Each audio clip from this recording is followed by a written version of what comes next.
Ya no se grabó toda mi presentación, pero bueno, la vuelvo a resumir nada más para decir que es un honor que esté el doctor Alfredo Furlan con nosotros, que bueno, es fundador y pionero del pensamiento curricular latinoamericano y nos da mucho gusto que nuevamente en este semestre nos acompañe.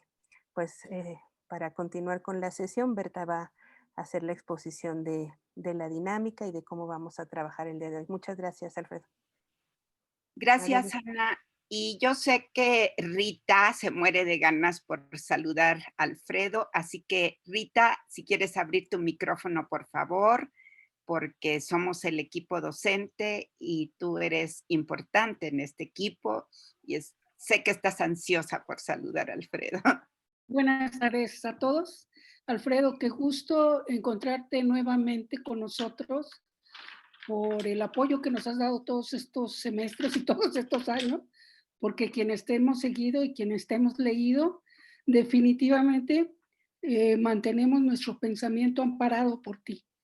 Entonces, muchas gracias por estar aquí, bienvenido y pues vamos a trabajar, que creo que es lo que tú has hecho hasta hace un ratitito. Gracias. Muchas gracias, Rita. Bueno, Alfredo, pues gracias y vamos a comenzar. Me voy a permitir compartir mi pantalla con una presentación muy breve para un poco exponerles la mecánica de trabajo de esta tarde. ¿Ven la presentación? Sí, sin Sí, se ve problema. perfectamente. Bueno, pues este es un tema, el tema 4, todavía dentro del eje 1, muy centrado en el concepto de la historia, o más bien la historicidad del currículum a partir del aporte de Alfredo Furlan. Vamos a conducir esta sesión, Ana Gallardo y yo en esta primera parte, y nos iremos intercambiando con Ana, con Rita. Ay, se me fue al gracias, ¿no? ¿Qué pasó acá? Ay, no. Ana, me volvió a pasar otra desgracia. ¿Puedes abrir tú la presentación que te mandé, por favor? Ana, auxilio. Ana, no te oigo. Ahorita mismo la pongo. Sí, ¿qué pasó? Oye, nada más está la portada y la presentas y el gracias, no puede ser. Ay, bueno, por suerte prevemos y la presentación la compartimos. Si te quieres ir Sí, a... yo creo que ¿no? fue alguna cuestión de las flechitas o algo, pero no hay Ay, problema. no, bueno. Tú me vas diciendo cómo la... Sí, ya, si quieres pasar a la segunda Ujú. diapositiva, por favor. Perdonen ustedes, perdón, Alfredo.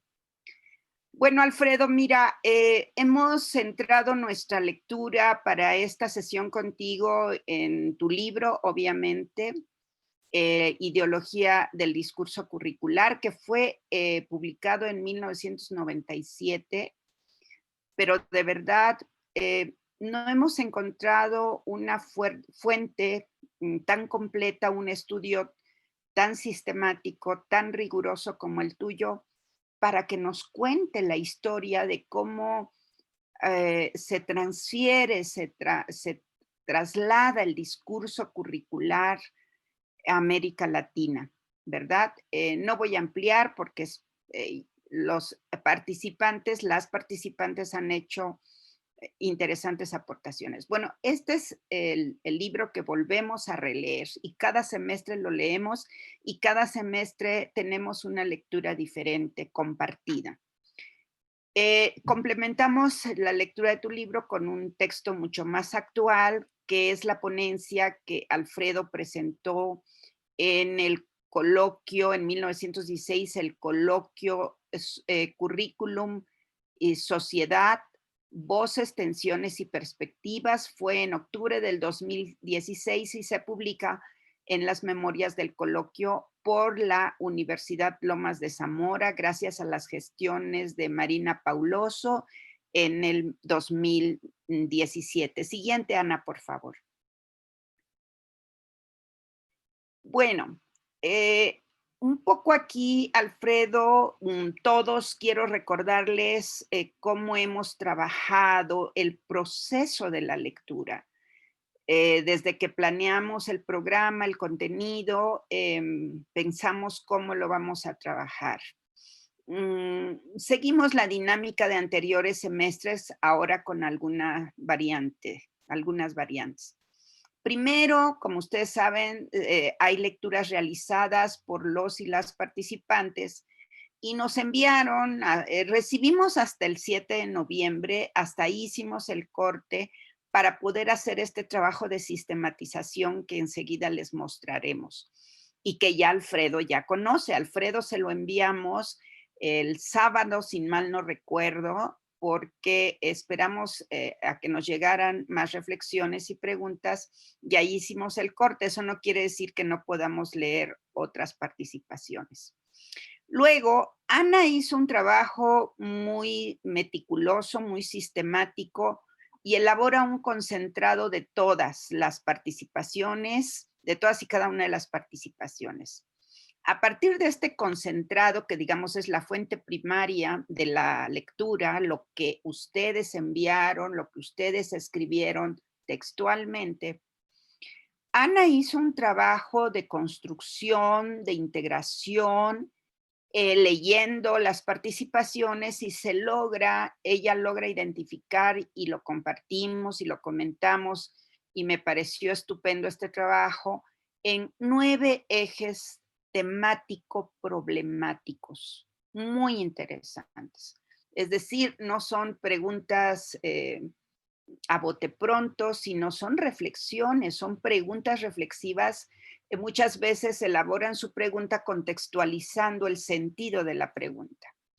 Bueno, a partir de estos ejes le enviamos a Alfredo el texto y Alfredo nos devuelve, y te lo agradecemos enormemente, Alfredo, tus respuestas enviadas y que hoy vamos a compartir con el grupo algunas de las preguntas.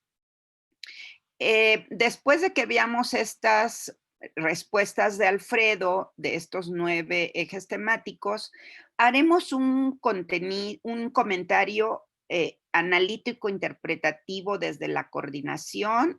Tenemos mucho que decir. Yo por mi parte quiero el documento, esta materia prima que Ana nos mandó de los 9 ejes. Yo quiero hacer comentarios a cada uno de los participantes, pero eso lo voy a hacer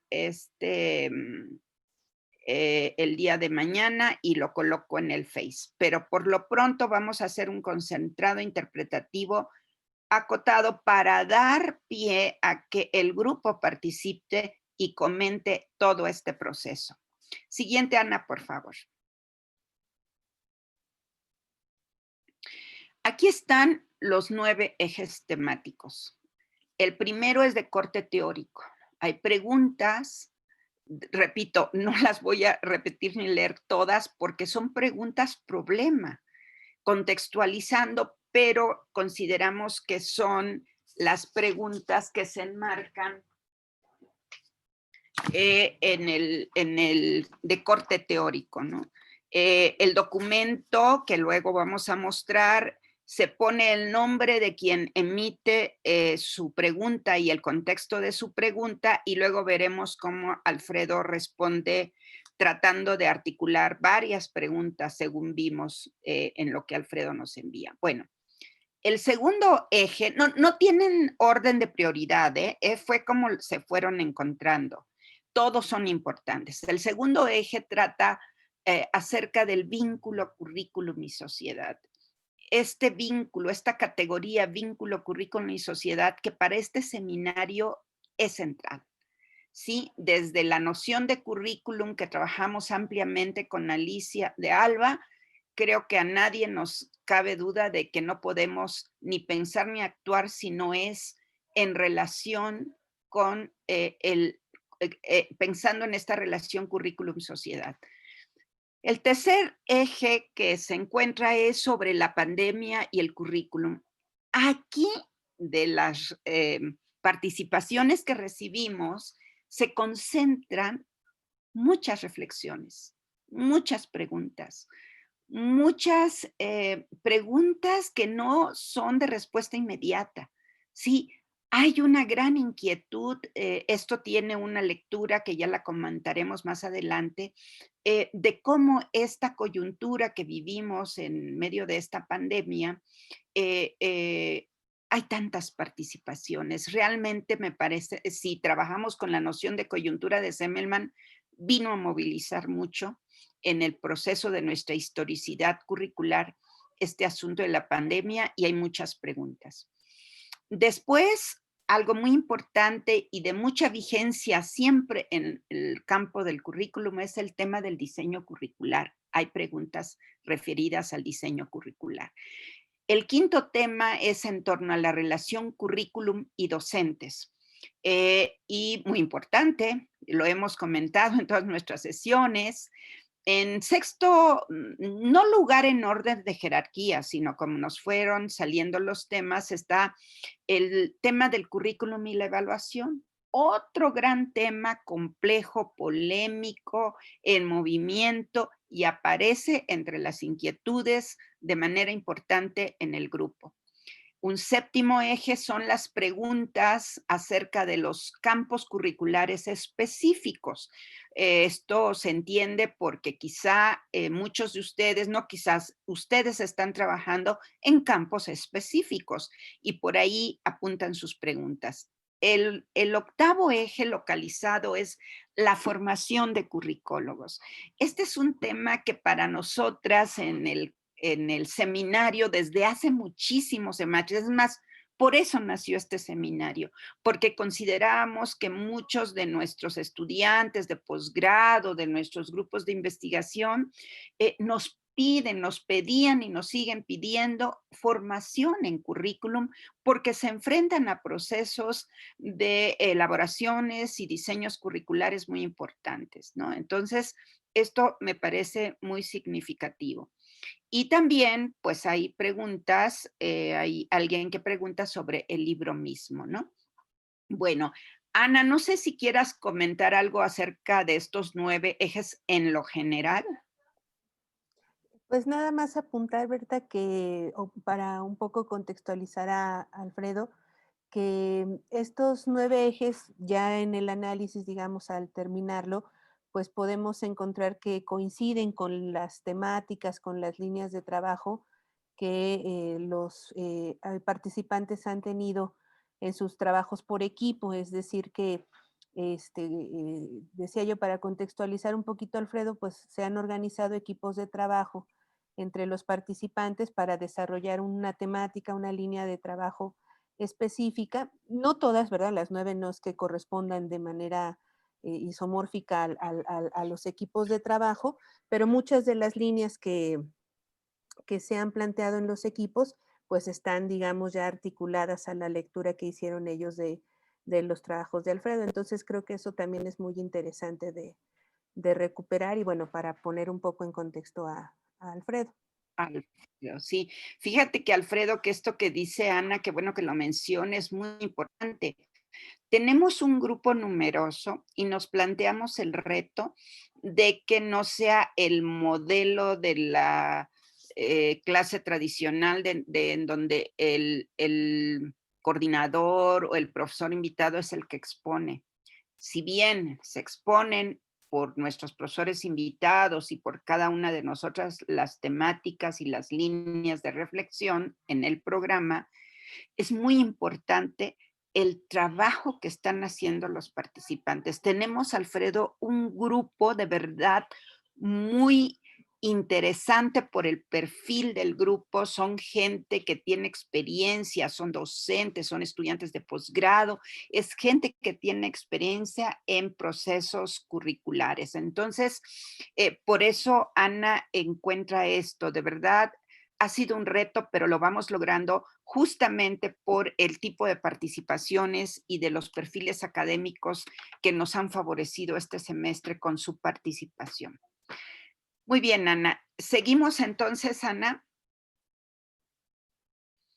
Ahora vamos a pasar a ver el documento este documento donde se concentran los 9 ejes temático-problemáticos de preguntas y respuestas, y vamos a ver cómo Alfredo responde.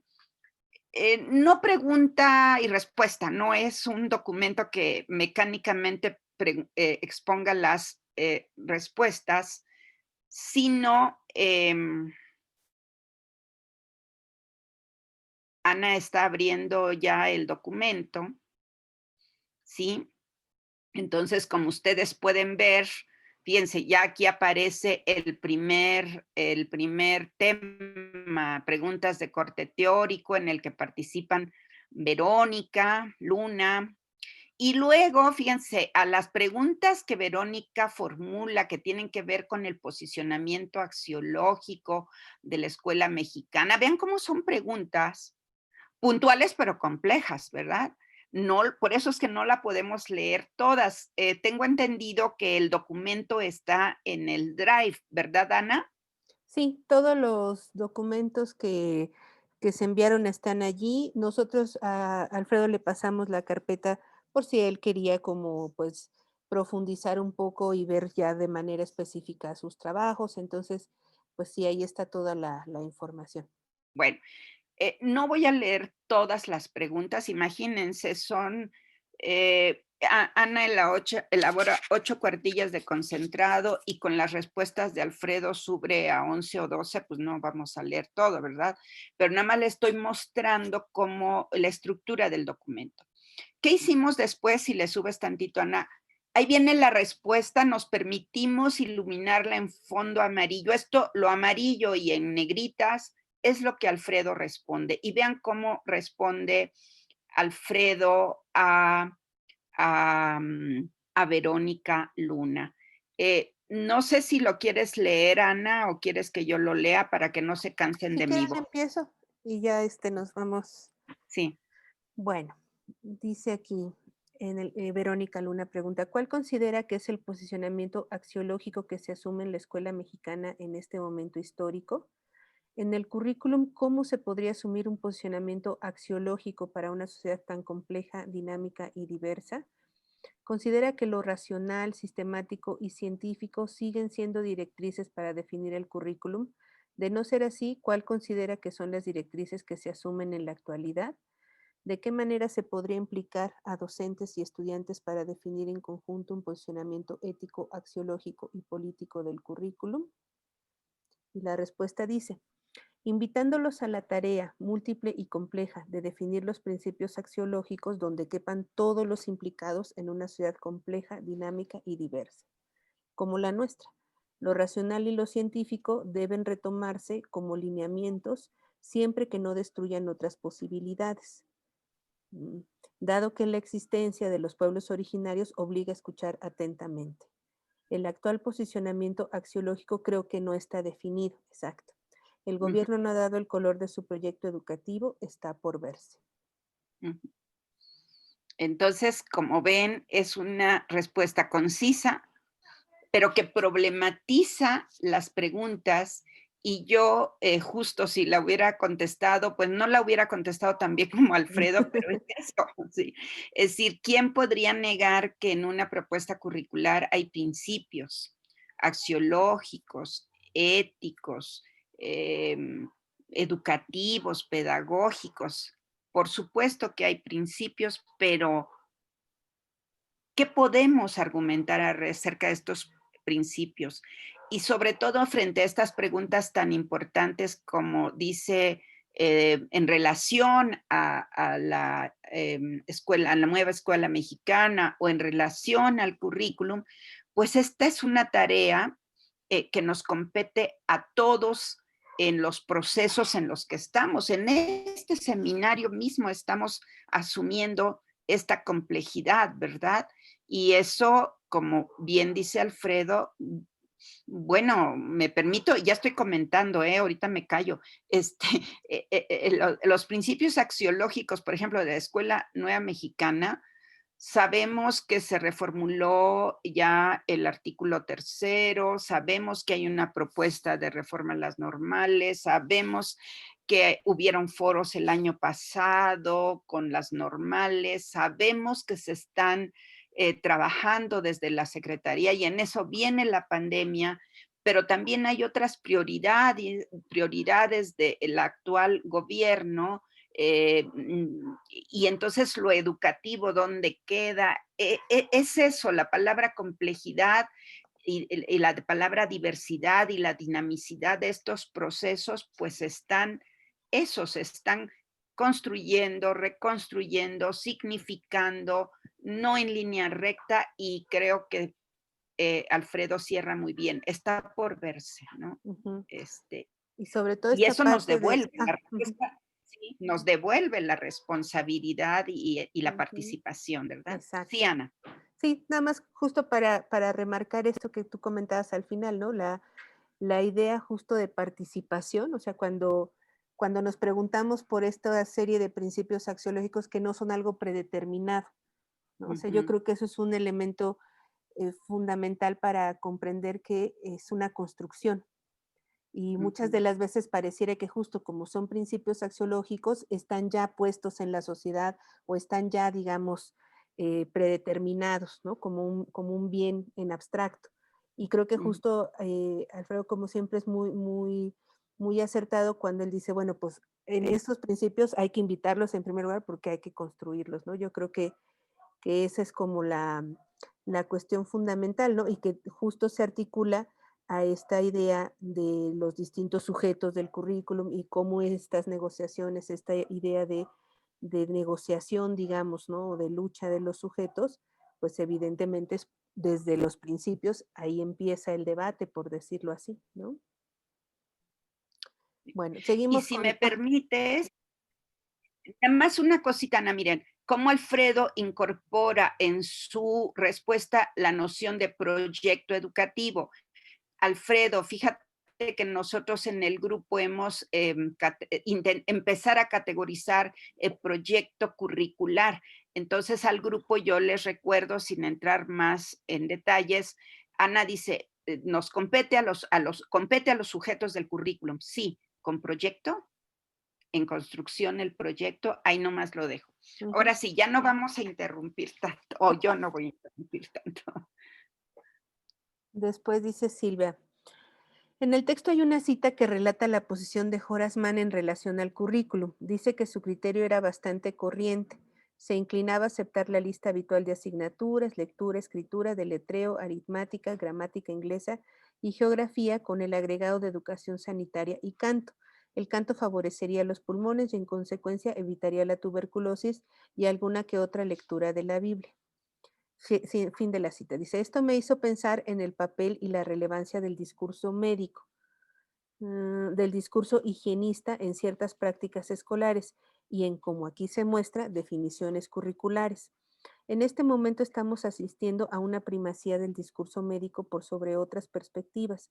¿Puede tener esto algún reflejo en las discusiones e inclusiones de contenidos curriculares en el próximo tiempo a la manera de canto que proponía Mann?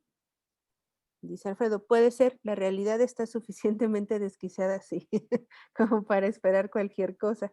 De cualquier forma, ya se utilizó el canto oral para contrarrestar la violencia. Claro, o Canto como la colectivo. asignatura ahora de educación básica, ¿no? De vida saludable, que en el caso de México es Ujú. ahora a partir justo de la pandemia ya se había pensado, pero ahora digamos ya cobró relevancia y legitimidad su incorporación al nuevo mapa curricular de la educación básica, ¿no? Ujú.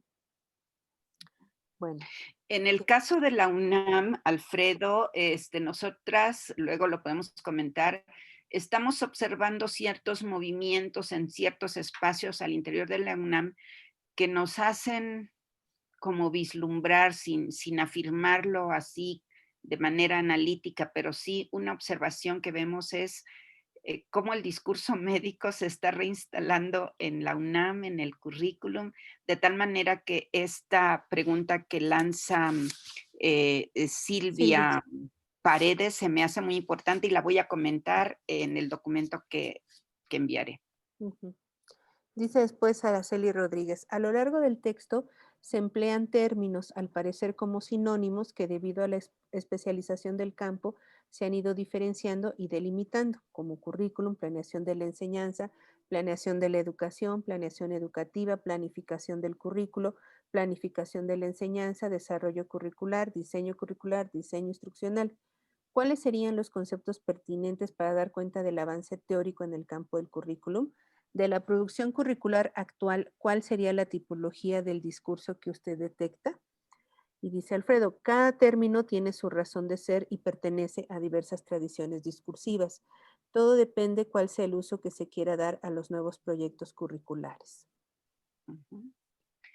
Hay un énfasis en el significante planeación que fue muy utilizado en el discurso curricular de los 70s, que todavía tiene en los 80s, que todavía tiene vigencia en México, pero sí, ciertamente, como para donde apunta la pregunta, hay nuevas conceptualizaciones. El campo del currículum es un campo muy vasto, complejo y amplio. Yo comentaré de una referencia de, bueno, después comentaré eso. Bueno, después vamos a las preguntas del vínculo currículum-sociedad que tienen respuesta. Dice Rosario Villalobos. Al pasar de los años, ¿qué resultados positivos observa usted que han derivado de la tecnocratización y psicologización del currículum de los años 70? En los últimos años en América Latina se han impulsado varias propuestas alternativas de currículum locales. ¿Qué aspectos considera usted que hay que revisar con más detalle en dichas propuestas? Y para el caso de México, ¿qué obstáculos o ventajas reales ofrece la nueva reforma educativa en la construcción del currículum alternativo? Partiendo de la premisa que el discurso educativo es una construcción sociohistórica colectiva y múltiple en la que cohabitan fragmentos provenientes de diversos grupos o agencias sociales de las más variadas posturas, ¿considera usted que las circunstancias actuales de crisis sanitaria y humanitaria harán converger los intereses e ideologías hacia un fin educativo común que implique mayor responsabilidad y ética en pro de la humanidad y del planeta y que ello tenderá a reflejarse en el currículum? Bueno, aquí más bien pregunta, Alfredo, ¿en cuál específicamente estabas pensando, Rosario? Igual ahorita en la siguiente, si no lo escribes ahí en el chat para regresar después con el comentario. Luego en la siguiente pregunta dice Leonor. Pero la respuesta, ¿sí la leíste, Ana? Sí, dice, ¿en qué currículum estuvo pensando? ¿En el de preescolar, primaria, secundaria o los múltiples currículums de nivel superior? Ujú. Ujú. Luego dice Leonor, ¿cuáles son los principales retos que enfrenta el currículum en América Latina frente a los nuevos escenarios económicos, políticos, socioculturales y de salud? ¿Qué coordenadas epistémicas permiten definir el currículum del siglo XXI en América Latina? ¿Y cuáles serán las posibles implicaciones de la incorporación de otras instituciones y otros actores en la gestión del currículum? ¿Cuáles son los nuevos derroteros para el perfeccionamiento docente? En el nivel básico, la respuesta dice, en el nivel básico los retos son cómo consolidar el tratamiento de la crisis ambiental. Ahí está la primera tarea. La pésima distribución de las riquezas, las revoluciones tecnológicas y las luchas de género. Creo que estas 4 problemáticas se repiten a distintos grados en todos los niveles escolares. Ujú. Ya me iba yo a arrancar, pero no, me sigo. Sí, mejor síguele. Dice Rosa Lilian Martínez Barradas. En relación al vasto análisis histórico, el cual remite al siglo XIX y profundiza en los proyectos curriculares generados en Estados Unidos, surge la siguiente pregunta. ¿Qué tanto ha cambiado la problemática detectada en el primer capítulo del libro a 23 años de su edición? Con referencia al capítulo 3, me gustaría saber, ¿cuál es la percepción, cuál es su percepción en relación al discurso curricular planteado en los resultados de su tesis y si éste permea los currículos vigentes en América Latina? La respuesta dice, hay ahora una socialización del tema curricular que solo se estaba consolidando cuando escribí el libro, en los años 84-85, es decir, 10 años antes de su publicación. Después vamos a las preguntas sobre pandemia y currículum. Verónica Luna pregunta, a raíz de la pandemia, ¿de qué forma considera que las funciones sociales que la escuela debe cumplir se han redefinido? Y Alma Karina García Torres dice, a la luz de las reflexiones que en el 2016 hacía el doctor Furlan en su ponencia teorizando el currículum sobre el neoliberalismo, las políticas neoliberales en la educación y el currículum, ¿cómo se actualizarían estos planteamientos frente al acontecimiento que nos está atravesando como humanidad, es decir, la pandemia? ¿Qué advertencias nos podría adelantar en relación con el avance o contención de la visión neoliberal en la educación y específicamente en el currículum universitario de las instituciones públicas? La respuesta dice, la postura neoliberal es una posición que tiene sentido en el marco de la preparación para que la educación trabaje para insertarles en un mundo competitivo en el que las gentes se dividan en ganadores y perdedores. Es esencial para el discurso neoliberal en tiempo de pandemia, porque ahora se necesita el auge del discurso solidario. Hay que hacer lo posible por eliminar la visión neoliberal de la escuela. Sí, ya me iba a volver a arrancar, pero me sigo, perdón, porque apenas vamos en la página 4. Dice Laura García, sobre la manera en que se ha estado configurando el actual orden de las cosas durante este momento coyuntural, me surge la reflexión y la duda con respecto a los obstáculos y dificultades que se producen en los ámbitos de socialización escolar, puesto que a través de una mediación tecnológica se ha estado concentrando la educación en los contenidos curriculares, en una urgencia por cubrir los contenidos y poder calificar. Pero, ¿qué sucede en la construcción del vínculo pedagógico, el acompañamiento y otros aspectos de la socialización? Debemos valorar el sentido de la escuela como un lugar donde construimos en lo colectivo, como un proceso de humanización, como espacios de vida donde se construyen y reconstruyen procesos identitarios de redefinición y resignificación de sentidos. Sin embargo, en este contexto histórico, reconociendo las crisis estructurales que se evidenciaron durante esta pandemia, económicas, sociales, educativas, junto con las desigualdades y brechas tecnológicas existentes, ¿qué sentidos y significados debemos revalorar o construir en la educación para dar una direccionalidad formativa a la condición humana, individual, social e histórica de nuestros alumnos? ¿Qué tipos de pedagogía se deben construir en este contexto de aislamiento? Dice la respuesta. En relación a la segunda pregunta, una pedagogía que haga del respeto, me imagino, un factor fundamental, que dé tiempo a los alumnos para comprender por qué se hacen las cosas y luego aprenderlas. Una pedagogía dialogante que priorice el sentido de lo que se va planteando, que retome las tutorías con la coordinación de pequeños grupos. Muy bien. Dice después, bueno, aquí a las siguientes preguntas de los compañeros nos manda a las mismas, a las respuestas anteriores. Luego nos vamos, aquí dice Ada Bárcenas. En tiempos de pandemia, donde los discursos han cambiado, donde el currículo se ha visto vulnerable, inoperante y obsoleto, pero con miras a su transformación, ¿quién tendría que reinventar, diseñar y valorar los proyectos curriculares emergentes? ¿Los docentes en servicio y de mayor experiencia, los científicos y académicos, las autoridades o la sociedad en general representada por el sector privado y los sectores económicos? Dice la respuesta, todos ellos más los estudiantes, tanto de los últimos cursos como de los primeros semestres. Se trataría de construir una visión plural del currículum, sus aciertos y problemas. Luego sigue Julio, que me dices cómo se pronuncia, ¿verdad? Tu micrófono. Tu micrófono, Berta. Bueno, yo diría que lo pronunciara Julio para ver él cómo lo pronuncia. Yo lo pronunciaría Uvilla.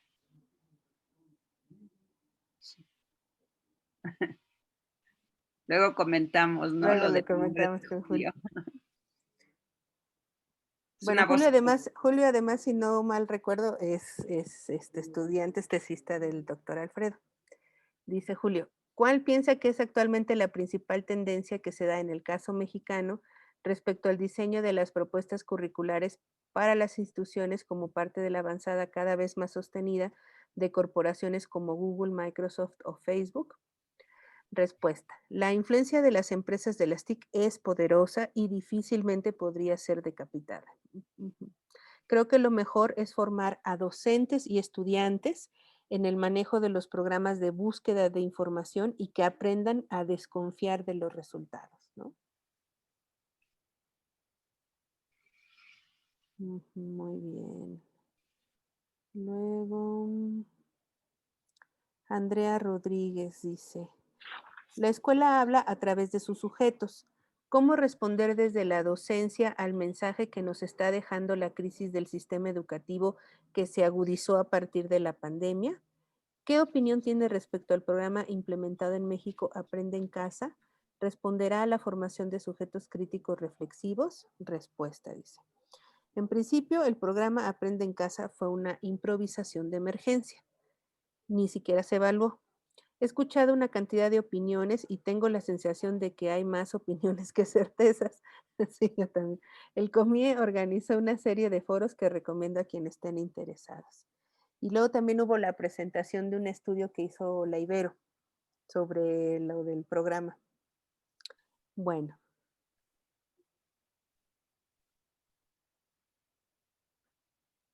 Después, en torno a las preguntas sobre diseño curricular, David Fragoso plantea. En este sentido, mi pregunta es, ¿cómo hacemos en la estructuración de un diseño curricular para hacer confluir este proceso histórico general con el proceso histórico particular de nuestra institución y de las licenciaturas en específico, de forma que estemos contextualizados y podamos tomar decisiones del rumbo y dirección de la propuesta?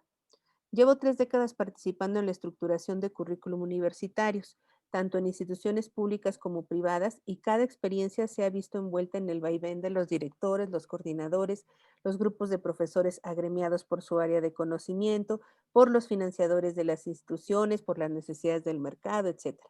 Pero en muy contadas ocasiones se toma en cuenta al alumno en sus deseos, aspiraciones, necesidades y decisiones.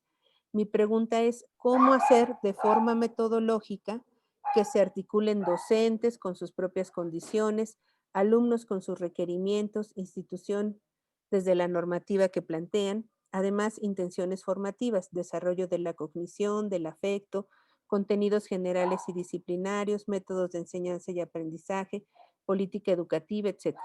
De forma que el currículum esté situado social, política, económica, culturalmente y además responda a las necesidades de los actores y de las disciplinas que participan en dicha formación y de los requerimientos del mercado laboral y profesional. Silvia Paredes también en este marco del diseño curricular dice, en sesiones anteriores se planteó una discusión muy interesante respecto a la tensión entre la potestad del Estado para definir políticas curriculares y para ser el principal actor en la toma de decisiones sobre lo que éste incluye, con la relevancia de la especificación curricular que es propio de cada territorio y de cada institución. En otras palabras, la tensión entre la responsabilidad de construcción de lo común y la importancia de respetar las diversidades. ¿Qué consideraciones puede realizar sobre este aspecto? Dice la respuesta. Los estados pueden planificar total o parcialmente los currícula, pero no pueden controlar los acontecimientos de su puesta en marcha, cosa que siempre queda en manos de los profesores. ¿Sí? Por mayor prescripción que se quiera, ¿no? Bueno.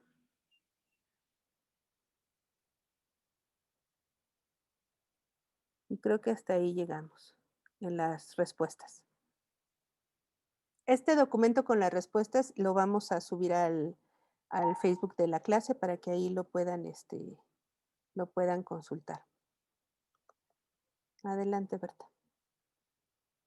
Tu micrófono. Berta, está cerrado tu micrófono. Cerrar esta parte con... Ah, no, Ana, ábreme por favor tú la presentación. Sí. Porque, bueno, la siguiente. Miren, aquí tenemos 2 diapositivas más, nada más, tratando de hacer una reflexión desde la coordinación. Es otra capa de análisis más hacia la interpretación, ¿no? En primer lugar, podríamos comentar, Hay muchos más comentarios, pero por la brevedad del tiempo los vamos a dejar solamente punteados. Y yo sí me comprometo a comentar el documento con el comando control de cambios y haré comentarios más puntuales.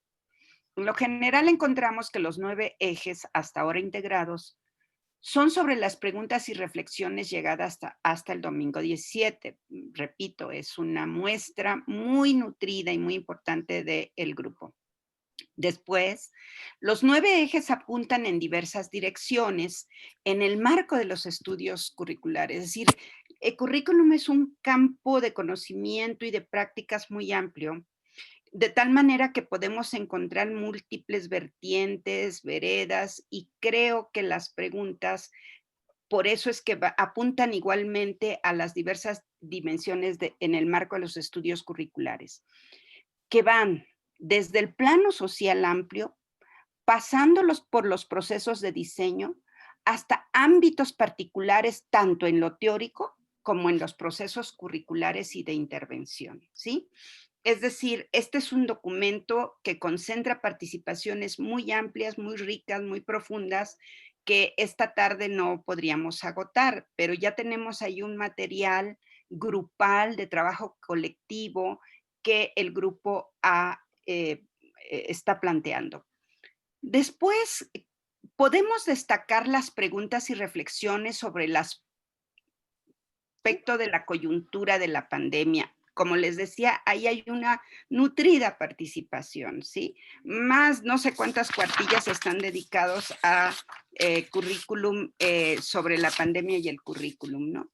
Y son abundantes las preguntas. Se abre un ejercicio de problematización muy interesante que abarca varias dimensiones, también desde lo social amplio, sobre los horizontes de futuro, sobre las más preguntas que respuestas, pero que estas a su vez apuntan a posibles formas de objetivación desde el presente, ¿sí? Estoy tratando de recordar algunos planteamientos que vimos en mi sesión, de que en este movimiento de la realidad están abriéndose preguntas, y me parece que la idea de coyuntura para mirar lo que está pasando en la pandemia es sumamente importante, ¿no? Hay una secuencia de coyunturas que destapa, dispara, abre, moviliza el debate, moviliza las preguntas, moviliza las reflexiones en este campo de estudios curriculares. Cabe puntualizar, sí, que la coyuntura está presente, si la concebimos no como la coyuntura casual de que viene una coyuntura, la pandemia, y no, luego pasa, no, esta no es una cualquier coyuntura, sino hay que mirarla, observarla, leerla desde esto que planteamos como tema, me dirijo al grupo, desde la primera sesión, la lectura del presente, en donde la coyuntura no está aislada, sino hay que ver la coyuntura como un proceso de coyunturas que nos remita a pensar desde la lógica del dado dándose que trabajamos en esa sesión desde Semelman. Siguiente, Ana, por favor. Bueno, hay muchas cosas más, pero otra cosa que no queremos dejar pasar por alto es que se destacan los temas como currículum y docentes, formación de curricólogos, diseños curriculares, evaluación curricular, tópicos específicos, etcétera. A esto nos referimos como procesos curriculares, pero queremos decir que habrá que es leerlos, perdón el error de dedo, habrá que leerlos como problemáticas conceptuales, como proceso y como procesos metodológicos, ¿no? De ahí la complejidad de la que se hablaba al principio. Esto es, que las formas de participación no son de este ejercicio, no son del tipo de preguntas solo de corte técnico. De verdad, nos llevaríamos varias sesiones discutiendo cada una de las preguntas que ustedes puestos. Hay otros comentarios sobre los comentarios, pero mejor cedo la palabra y abramos una ronda de participaciones. Gracias. Creo que ahora sí ya da. Sí. Yo quisiera, Berta, recuperar 4 4 ideas que a mí me dejaron las respuestas del doctor Furlan Ujú. y que creo que pueden ser interesantes. La primera, creo que siempre en esta, digamos, pues anhelo o expectativa, digamos, de los que participamos de procesos de análisis o de construcción curricular, hay como una especie de intento porque todo lo que pueda quedar o todo lo que podamos de alguna manera recuperar en una propuesta curricular responda a todo, ¿no? Responda que sea contextualizada, que responda al momento cultural, sea, que tenga rasgos utópicos, en fin, toda una serie de elementos que la hagan completa, ¿no? Y creo que una de las cosas que con sus respuestas el doctor Furlan nos deja muy en claro, pues es que el currículum siempre es una cuestión contingente, ¿no? O sea, cuando él dice, ¿quiénes participan? Pues todos los que van a invitar a participar. ¿Qué elementos necesitamos poner? Pues aquellos que se acuerden. Es decir, que hay eh, una necesaria idea de esta contingencia en el sentido de que hay cosas que siempre van a quedar fuera de una propuesta, ¿no? O de un análisis de una propuesta curricular, que en ese sentido ningún currículum satisface todas las aristas o los elementos, ¿no? Entonces, creo que esta idea de participación que el doctor Fulán pone desde un inicio, ese es un primer elemento para entender la contingencia, ¿no? La contingencia de todo currículum. Y en segundo lugar, esta idea que él pone en el sentido de, eh, digamos, de que una cosa son las políticas curriculares y eso a fuerza siempre va a estar mediado por el trabajo de los profesores, ¿no? Eso es, digamos, como una condición sine qua non, por decirlo así, que caracteriza o está en la naturaleza del currículum, por decirlo así, ¿no? Creo que eso es muy claro cuando él en su libro justamente habla de lo que pasa a nivel de las políticas y luego lo que pasa a nivel del trabajo de los profesores, ¿no?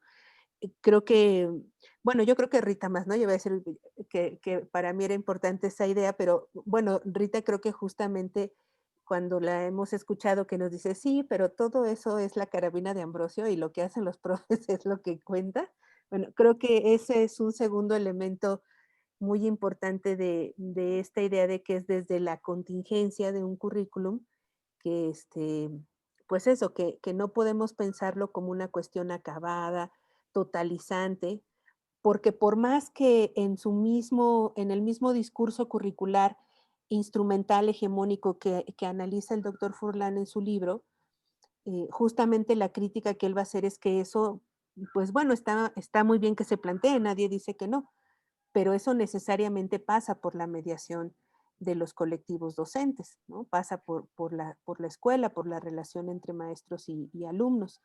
Entonces, creo yo que es importante o que sería, digamos, una característica de ese pensamiento curricular instrumental que se critica en su obra, ¿no? Justo con esta idea de que es contingente desde que se piensa desde la participación, desde que se piensa de la incompletud, ¿no? Yo creo que esa sería, bueno, a mí me deja sus respuestas esa primera idea, ¿no?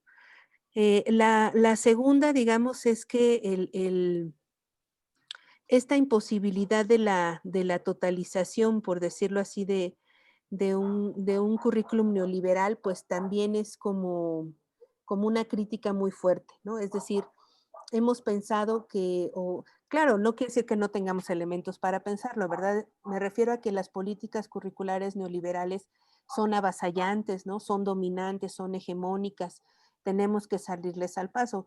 Por eso decía que no es que solo lo pensemos como que son totalizantes, porque sí. Sin embargo, creo que otro de los elementos que las respuestas del doctor Furlan nos ponen sobre la mesa es que ese intento de totalización es eso, un intento, ¿no? O sea, necesariamente no es que pase por allí, por decirlo así, o con esta justa idea de cómo se dirime en el currículum vivido las políticas curriculares, pues evidentemente eso nos da cuenta justamente de que es solo un intento, ¿no? Y finalmente quisiera yo plantear también que esta idea, digamos, de de la necesidad de salirle al paso al pensamiento neoliberal, que es algo que ya, que es algo que ya de alguna manera lo habíamos visto muy claramente en la ponencia del doctor en la memoria del evento. eh, Quisiera yo un poco a articularla a una idea que el doctor Furlan no recuerdo si en el semestre pasado o hace algunos otros, nos comentaba justamente respecto del papel de los curricólogos frente a esa tarea, por decirlo así, ¿no? Frente a la necesidad de desmontar el pensamiento instrumental curricular que ha sido justamente dominante, pero no por eso totalizante, ¿no? Y él justamente ahí recurre a esta idea de la reactivación, digamos, del pensamiento curricular latinoamericano, ¿no? Es decir, el seminario, como seminario, digamos, no específicamente este semestre, pero digamos que el seminario, decía él, justo como parte de estas distintas estrategias que permiten, digamos, la rearticulación del discurso curricular crítico, ¿no? Es decir, frente a este, digamos, panorama inicial en los 60, 70 del currículum de la tecnología educativa, en fin, toda esta racionalidad instrumental que luego, digamos, se criticó, se reorganizó, ¿no? Por lo menos para los niveles de media superior y más en el ámbito de la educación superior, y luego regresa, digamos, ¿no? Pendularmente el pensamiento instrumental, la racionalidad instrumental en el currículum a finales del siglo, ¿no? Con las competencias y la flexibilidad, etcétera, toda una serie de categorías que fueron de alguna manera posicionándose en el campo, ¿no? Y que pues eso hacía que este pensamiento curricular neoliberal pues no permitiera otras formas o que fue desplazando, digamos, a ese pensamiento crítico curricular latinoamericano, pues él decía en otros semestres que justo él lo que advierte es esta posibilidad de la reactivación, ¿no? De cómo el que espacios como el seminario o como otra serie de elementos que él planteaba allí, como por ejemplo, bueno, en donde él y Alicia de Alba, Raquel Glassman, entre otros de nuestros maestros, participaron en estas investigaciones justo sobre Ángel Díaz Barriga, ¿no? Sobre la reconstrucción del campo del currículum y cómo desde allí entonces esta necesidad o esta posibilidad de reactivación permitiría entonces pensar en una, pues en una contienda que por lo menos reorganice o intente reorganizar ese pensamiento instrumental, ¿no? Que quedó como muy claro. O sea, creo que a esta pregunta de cuando volvemos a pensar o volvemos a mirar después de casi 30 años de libro, pues eso, lo que tenemos es una entronización de ese pensamiento instrumental vía el neoliberalismo, las políticas neoliberales, pero también empezamos a ver entonces estos procesos de reactivación, ¿no? Como lo fue, por ejemplo, el conversatorio en donde estuvieron colegas de otros países que a su vez están ligados a estas redes, digamos, de intercambio académico, bueno, político académico en ese sentido, cómo nos vamos inscribiendo, digamos, les digo que en estas otras respuestas que también están ahí en el drive del seminario, anotaba el doctor Furlan justo como, pues eso, como que entonces podríamos pensar justo en esta conformación de nuevas generaciones de curricólogos que están retomando, digamos, ¿no? Y por nuevas generaciones no es una diferenciación de edad, pues, ¿no? O no solamente, sino más bien justo de la reactivación del pensamiento crítico curricular latinoamericano, ¿no? Entonces, a mí sus respuestas, digamos, bueno, a excepción de esta que la tomé del semestre pasado, de la reactivación del pensamiento, creo que son elementos que a mí me dejan pensando sus respuestas. Entonces, pues no sé, Berta, yo ahí dejaría mi comentario. Tienes cerrado tu micrófono, Berta. Una disculpa. Decía que me parece muy acertado de tu parte estas nuevas reflexiones sobre eh, lo que es las participaciones del semestre pasado, pero sobre todo esta manera en cómo tú interpretas las respuestas del propio Alfredo en este documento de las participaciones de este grupo. Me parece que es un proceso de construcción colectiva muy interesante que estoy observando en este momento, en este semestre, pero también de los semestres anteriores, ¿no? Había nada más un comentario quiero hacer, no sé si Rita quiera comentar algo adicional, pero miren ustedes, había al final del documento alguien que planteaba sobre el libro mismo, ¿verdad? Yo también quiero volver a ese eje, el libro mismo, ¿no? Miren, esto tiene que ver con la historia y la historicidad de cómo se gestó el campo del currículum en México. En México y en América Latina, ¿verdad? Entonces, para mí el valor, no lo quiero dejar de decir, para mí el valor del libro de Alfredo es muy, muy importante, porque nos hace una narración histórica, muy sistemática, muy bien documentada, las fuentes que él documenta. Además de que nos va narrando, nos va describiendo cómo llegan, cómo se hacen las traducciones, el papel que juegan los organismos internacionales, la ayuda para América Latina, la capacitación de los docentes para que le entraran al campo del currículum.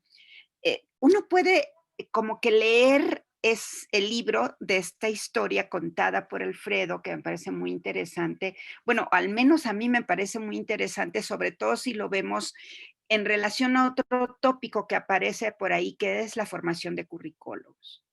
Tú recordarás, Ana, Rita, recordarás que comentábamos cuando se pensó en abrir este seminario, de que muchos de nuestros estudiantes desconocían esa historia, ¿sí? Y no es contar la historia de manera cronológica y lineal, Claro. sino leer entre líneas esa historia, ¿no? Entonces me parece que el libro de Alfredo nos narra una genealogía, el movimiento genealógico de la historicidad del currículum, cómo emerge en América Latina, ¿no? Cómo juega el discurso curricular hegemónico, el papel que juegan las agencias internacionales, los agentes que ahí juegan, y todo el trabajo editorial de traducciones de los autores del discurso curricular que nos llega a América Latina, pero lo interesante son las reacciones. Esto a mí me sirvió mucho el libro de Alfredo cuando yo estaba haciendo mi tesis, en donde el discurso que llega no llega y se instala de manera automática y de manera plana, ¿no? Justo ocurren todos estos procesos contingentes a los que tú hacías referencia, ¿sí? Y eso es lo que yo pude recuperar y me formó a leer el libro de Alfredo. Entonces, cierro diciendo que conocer esta historia es sumamente importante en este preciso momento histórico y de coyuntura, ¿sí? Para la formación de personas que trabajamos en currículum, para la formación incluso de los docentes en relación al currículum, ¿no? Entre los docentes, en esta coyuntura de la pandemia y siempre, hemos visto que los docentes digan, bueno, a ver, a mí díganme cómo le hago, ¿sí? Lo que esperan es una prescripción, pero también vemos docentes que se comportan, como lo dice Ángel Díaz Barriga, como intelectuales académicos que son capaces de leer y comprender esas prescripciones y posicionarse como sujetos que toman decisiones frente a ese currículum. Por eso decimos, bueno, lo que realmente, el currículum real es lo que pasa en las aulas, lo que pasa con los profesores, pero lo que pasa con las profesores también es un abanico amplio de posibles respuestas. Últimamente estamos viendo generación,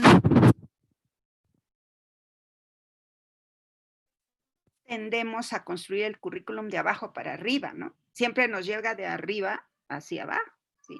Y ahí choca justamente con los procesos áulicos, con esto que dice Alfredo, que es el currículum vivido, ¿no? Bueno, ahí lo dejo. Me quedé con muchas ganas de comentar puntualmente, pregunta por pregunta, participación por participación, y no me voy a aguantar esas ganas y voy a comentarlos por escrito en la semana. Gracias. No sé Rita, no si, sé. ajá, Rita o Conchita, porque Conchita ya también ya llegó.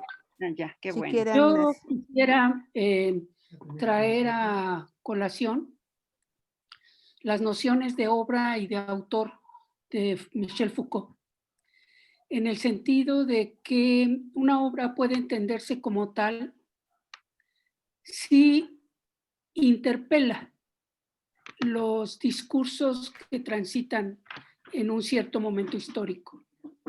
Y si la interpelación prevalece a lo largo del tiempo, la obra ha cumplido su función, en el sentido de estar dando elementos de no solo de interpelación, sino de reflexión, discusión y análisis, por un lado. Por otro lado, en relación con el autor, que el autor viva o no viva, esté o no esté presente, siempre va a ser motivo de implicación de su pensamiento en los pensamientos que se construyen a partir de lo que haya planteado. En ese sentido, yo quisiera ubicar el trabajo de Alfredo ahí y señalar que además de ser una obra y de ser un autor en el sentido Foucaultiano, habrá que considerar que cuando Alfredo plantea esta situación hace un montón de años, su discurso era realmente provocador del momento. Y si lo ubicamos en ese momento, también contestatario ante una situación que en ese momento prevalecía, pero que hoy también la situación se reactiva en términos de la construcción de lo curricular. Creo que ahí lo dejo. Sí. Ya llegó Conchita por ahí. No sé, Conchita, si quieres externar algo antes de pasar a las participaciones del grupo.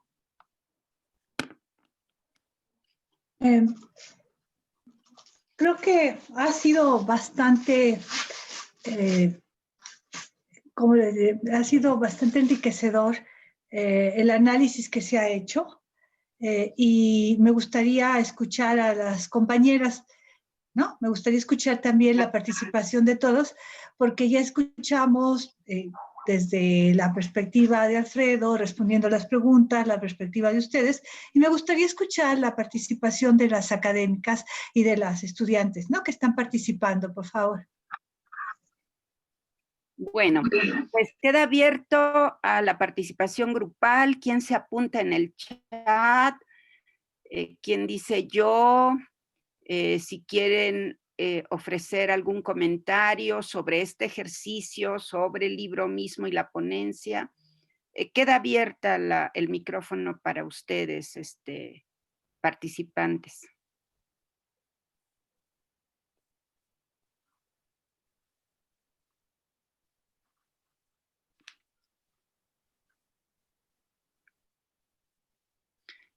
Si alguien está pensando, podemos dar un par de minutos a que se asienten las ideas y puedan comentar sobre el ejercicio mismo, sobre la obra.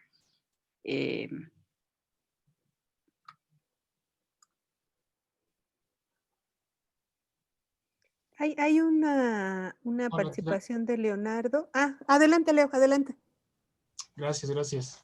Sí, no, pues nada más recomendar una síntesis que justamente hace la doctora Orozco en este texto que se llama, bueno, lo puse de hecho en el chat,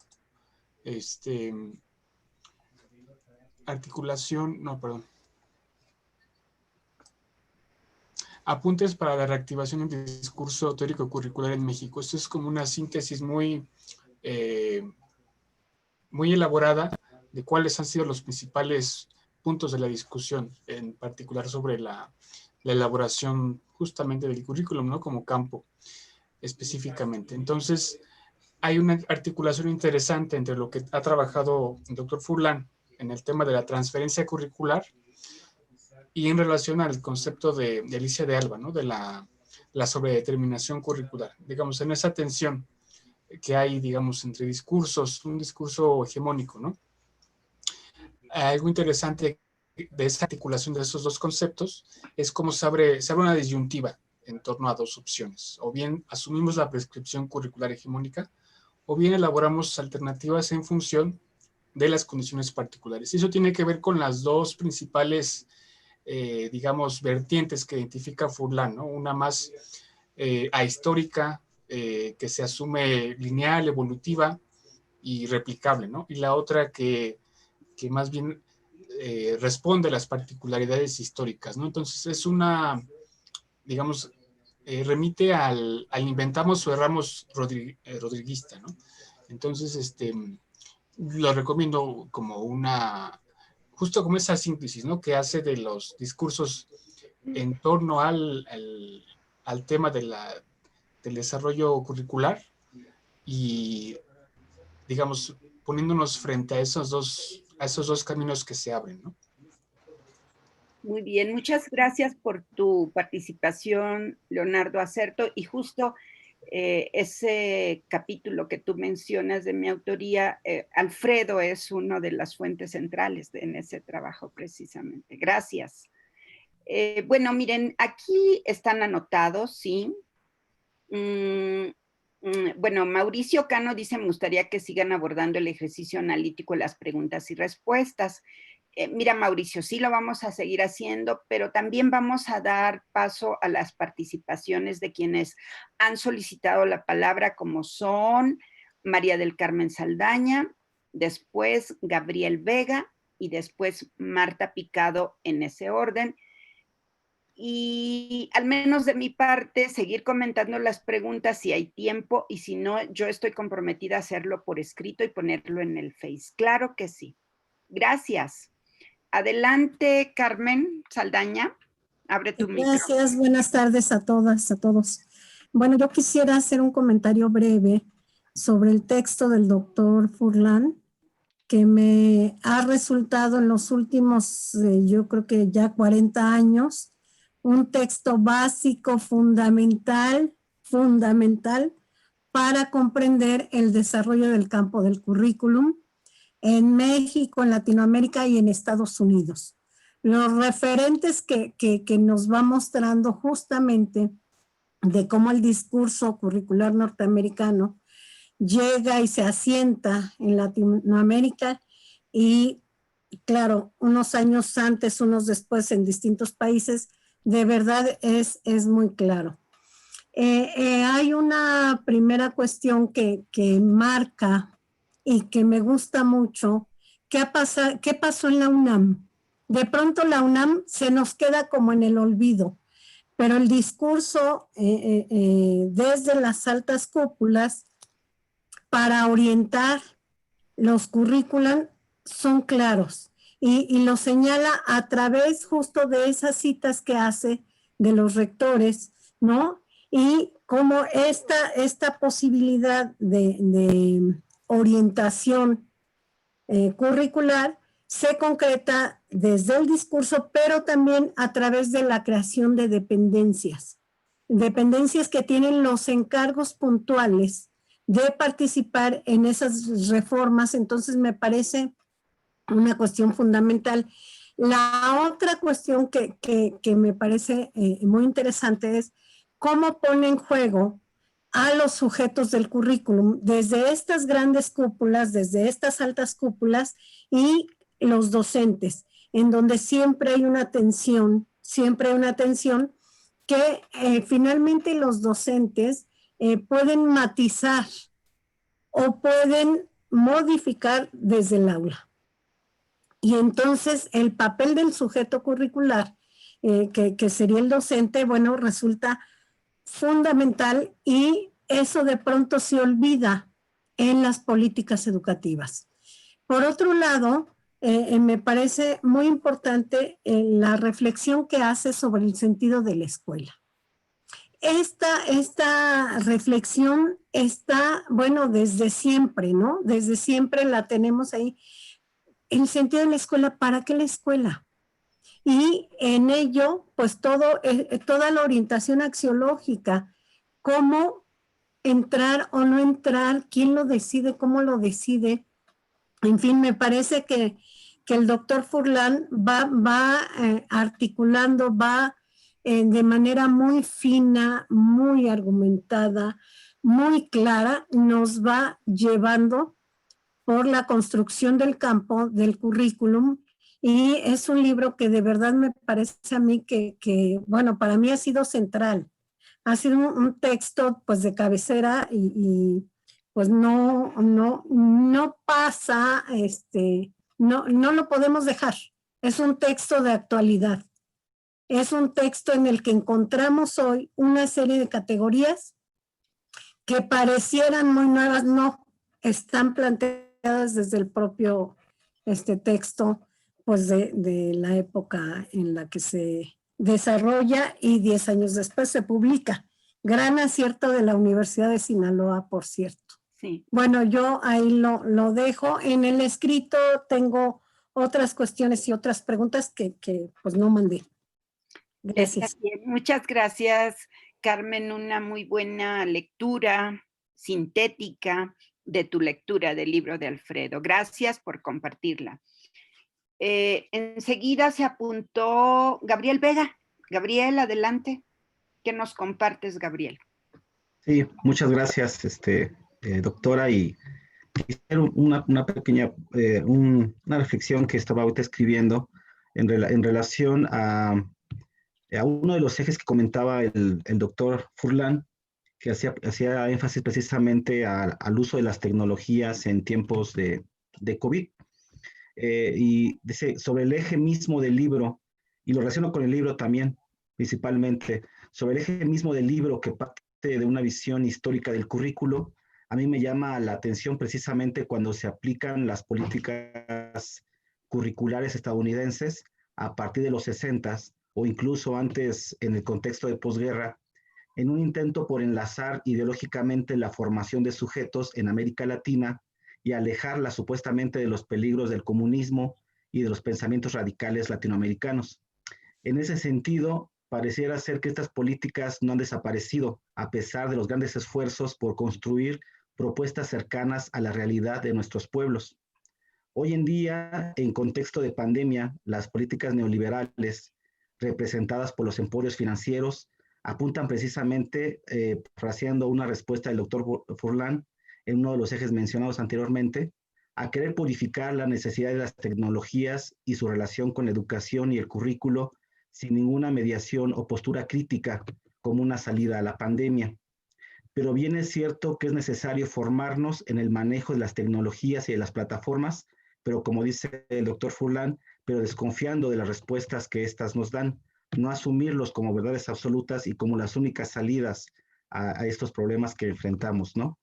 Es decir, que no debemos olvidar las recetas mágicas y las posiciones ideológicas que históricamente ha esparcido la política neoliberal como el pretendido fin de la historia, que no era neutro, sino que tenía una intencionalidad de empujar al mundo hacia un lugar determinado Y quizá a lo mejor este es otra intentona más de estas políticas neoliberales que apuntan precisamente a cambiar la lógica de la formación de sujetos, no con la finalidad de apoyarlos en esta situación, sino de comercializar con la pandemia y hacer pretender que es la única salida hacia la educación de los sujetos en esos contextos de aislamiento, ¿no?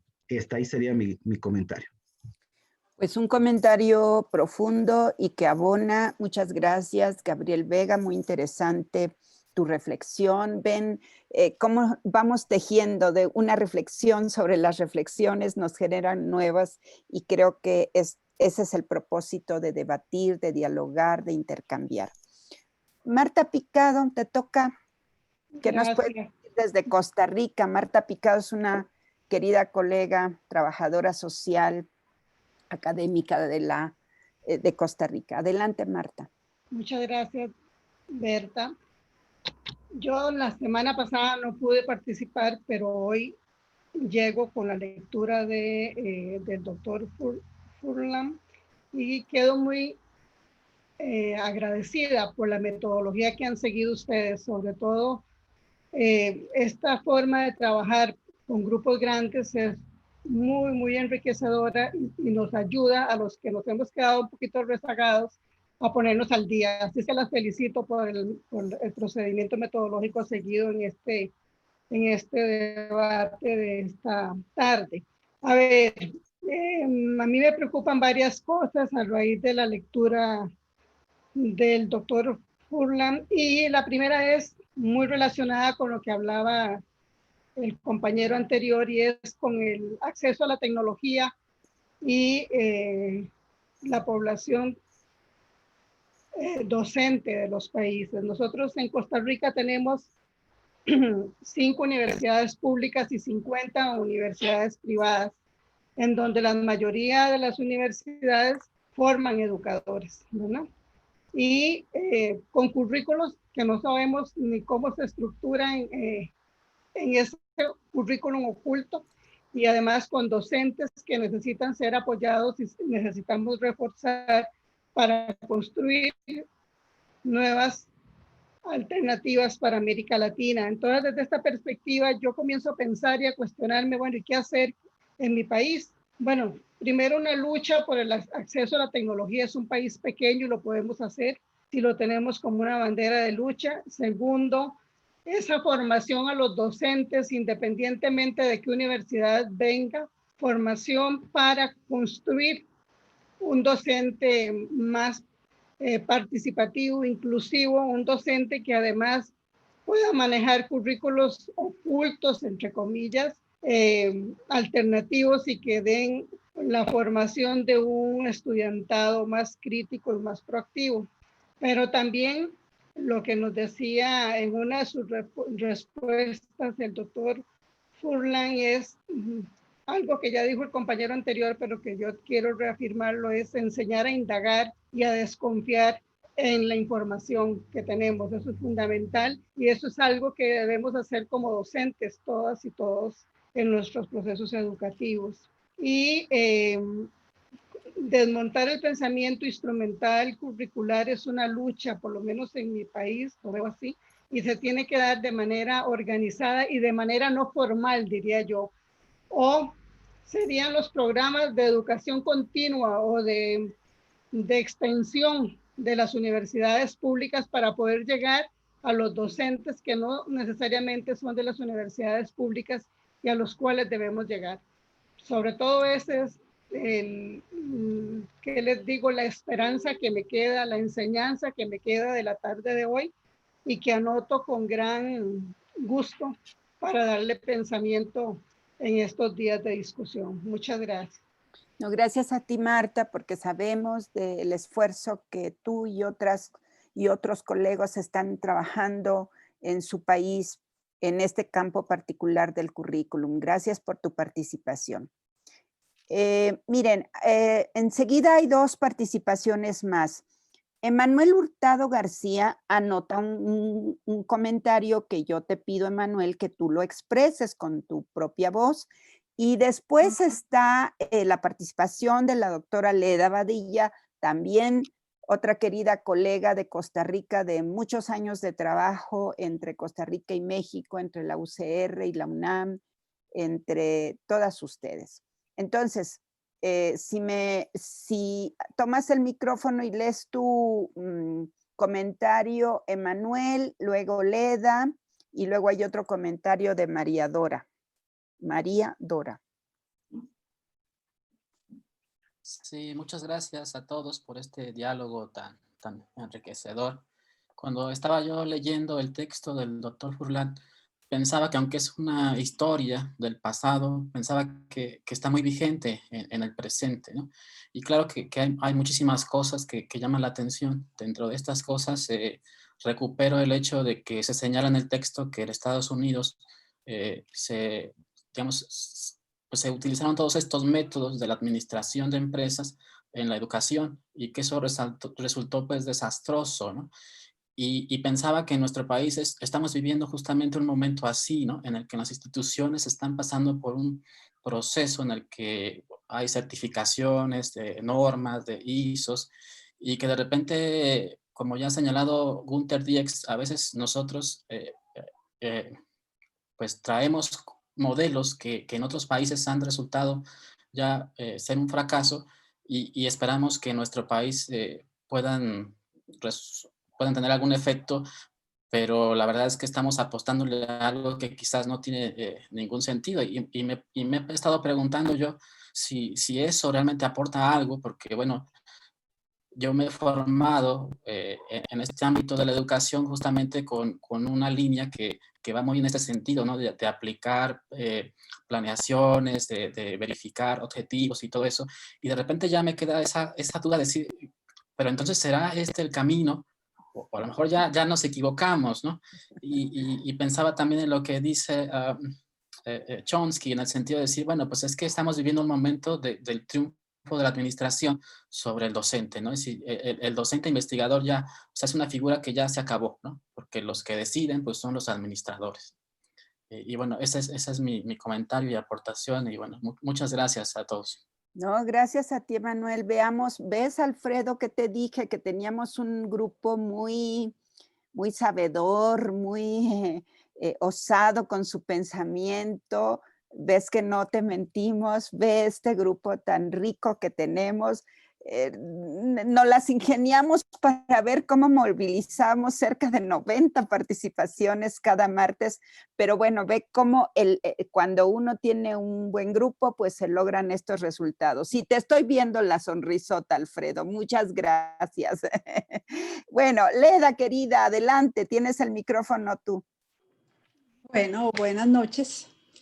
Un cariñoso y afectuoso saludo al doctor Furlan desde Costa Rica, desde la Universidad de Costa Rica. Ya hemos caminado algunos temas con la UNAM y con la producción académica de don Alfredo. El libro en un momento señala que en los 70 se empezó a utilizar la noción de currículum.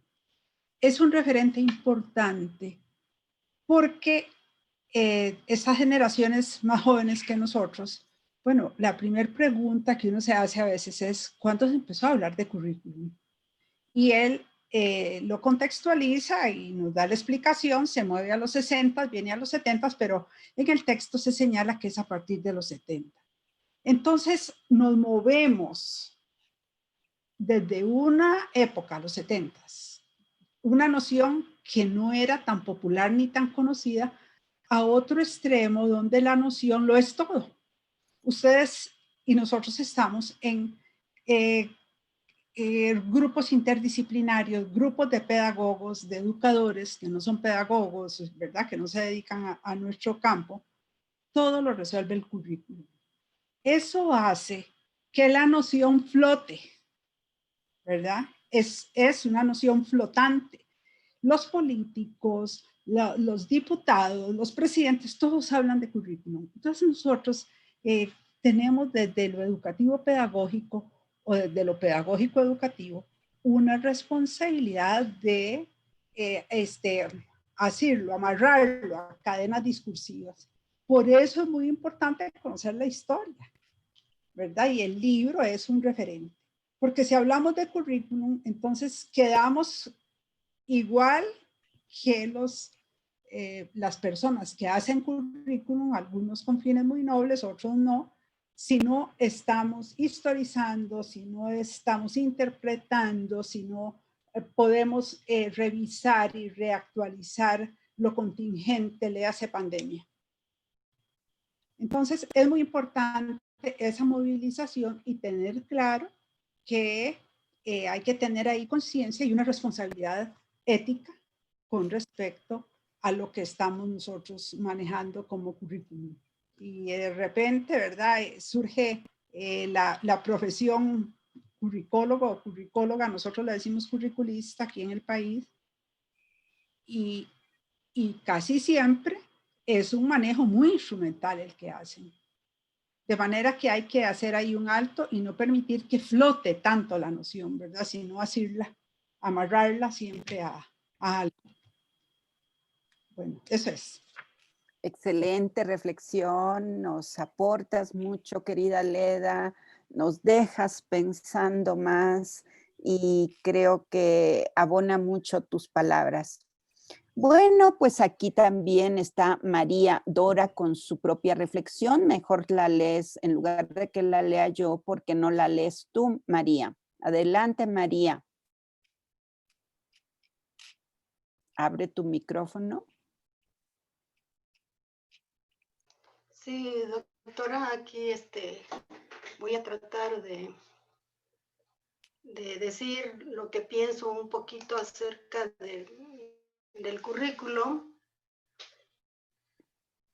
Y yo en lo que he estado revisando y he leído y estando comprendiendo con ustedes, es una gran historia en este proceso, en México sobre todo y en América Latina, y que responde, incluso lo que hemos leído, y responde a un momento histórico en el que se construye un escrito, ya que la educación es dinámica y está en movimiento constante. Y en ese sentido yo también alcanzo a mirar desde lo que hemos investigado acerca de la educación básica, que es donde veo que hay un mayor problema, diría yo, por las dinámicas que en estas se gestan. Y entonces por eso escribo yo este comentario desde ese lugar para entender en primer lugar que el currículum es un proyecto educativo, a valores y apegados a un modelo de Estado que en este caso es capitalista, neoliberal, global, y que de alguna manera desde ahí se proponen ciertas líneas para que en educación básica, en este caso, se formen a los sujetos. Y uno de los principios que yo he revisado es que se forman sujetos limitados solamente en la dimensión cognitiva, están estableciendo con la sociedad, y yo digo que de alguna manera la educación está incidiendo en los problemas sociales que existen, porque se está desconociendo al sujeto en su dimensión emocional y quizá la dimensión social. Y ahora con la emergencia nos hemos dado cuenta de esta dimensión de salud, diría, de salud pública, que de alguna manera también somos participantes desde las escuelas o desde las tiendas escolares o desde las mismas familias que ya se está formando como este sistema de consumistas, etcétera, etcétera. Entonces también desde ahí, desde este currículum, de alguna manera, si se trabaja de manera lineal, por decirlo de alguna forma, se forman sujetos individualistas desde la propia, digamos, intervención docente, porque se están formando competidores, a ver qué niño termina primero le doy el dulce y al que no termine primero no le doy el dulce. Y desde ahí se están generando ciertas emociones negativas, que es una de mis tesis que yo tengo en la cabeza, por lo que he observado y he leído. y que estamos generando un tipo de sociedad. Y yo también reconozco que el currículum tiene una posición política, y yo le he puesto a formar a los maestros, a la formación de los maestros, porque es uno de los campos que yo trabajo, para empezar a desarrollar en ellos este pensamiento crítico, el cual no se puede desarrollar si no se empieza a trabajar esta dimensión personal en ellos mismos, es decir, desde la autocrítica, como plantea Semmelman y Stella Quintana, incluso el maestro Freire. Entonces creo que es importante ver cómo también se ha desconocido al maestro, y que en función a imponer currículums, a veces, como sucedió en estas últimas reformas, que mataron emocionalmente al maestro. Entonces, cómo eso también va pesando en esta educación que tenemos en México, y que de alguna manera, si no revaloramos al maestro en su justa medida como ese intelectual, como ese protagonista de la pedagogía en las aulas, vamos a seguir teniendo los mismos problemas, y unos problemas más difíciles, porque se están formando sujetos indiferentes, apáticos, poco sociales, incluso ahora con las TICs, porque muchos de los niños se meten a sus teléfonos y no quieren salir de ellos. Bueno, creo que tenemos muchos problemas y muchos retos que tenemos que revisar. Gracias, doctora. Muchas gracias a ti, María. Sí, veo que tu comentario creo que se puede ligar al de Olga Maya. Nos quedan 3 minutos antes de las 7. Entonces vamos a darle ahorita el micrófono a Olga, pero antes no quiero dejar de pasar pues lo que expresa Conchita Barrón. Alfredo te da un agradecimiento por tus aportes y por tu solidaridad de seguir apoyándonos en este seminario de currículum latinoamericano. Eso dice Conchita. Y bueno, ¿qué les parece si con Olga Maya, que nuevamente viene a traer a cuento el tema de las normales, pero también hace un poco de historia en el CICE con Alfredo? Adelante, Olga.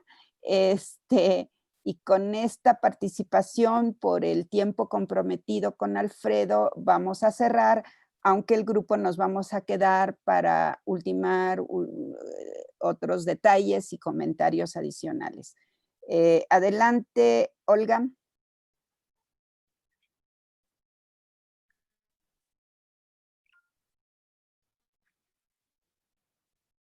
Si puedes abrir tu micrófono, Olga, para no leer yo tu comentario y seas tú quien lo lea.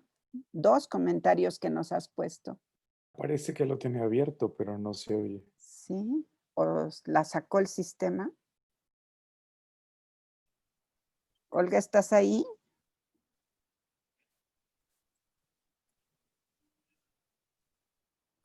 No la veo. ¿Te escucha? Sí, te escuchamos. Ya te escuchamos. Viene. Sí. Que al estar escuchando, los comentarios, las lecturas, pues por supuesto que me viene a la memoria que en las escuelas normales la noción de currículum empieza a partir o se aborda desde la licenciatura en 1984. Es el parteaguas en la formación de docentes, porque se eleva la carrera a el grado de la licenciatura, ¿no? La profesionalización de los maestros. Es la antesala de las políticas modernizadoras, ¿no? Como para poder inducir esta cuestión de la profesionalización de los docentes, y en ese plan aparece un espacio curricular denominado diseño curricular, o algo que tiene que ver con el currículum, ¿no?